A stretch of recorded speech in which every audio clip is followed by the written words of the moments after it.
Hi guys, আসসালামু আলাইকুম। আশা করি সকলে ভালো আছেন।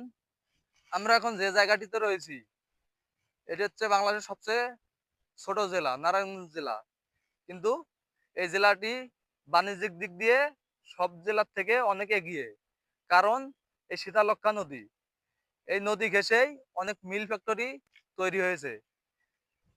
এক দেশ থেকে অন্য দেশে এই বড় বড় শিপ কন্টেনার গুলো আসতে যাতায়াত করতে অনেক টাকা সাশ্রয় হয়। এই কারণে অনেক বড় বড় মিল ফ্যাক্টরি মালিকেরা এই জায়গাটিকে তাদের পছন্দনীয় জায়গা হিসেবে ধরে নিয়েছে।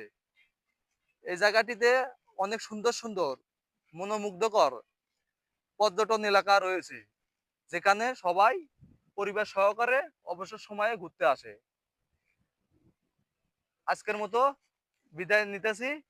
আশা করি আপনাদের কাছে ভিডিওটি ভালো লাগবে। আপনারা সবাই ভিডিওটিতে কমেন্ট করে আমাকে জানাই দিবেন যে তা কেমন লেগেছে। আমি পরবর্তীতে আপনাদের কাছে আরো ভালো ভালো ভিডিও তুলে ধরার চেষ্টা করব। ধন্যবাদ।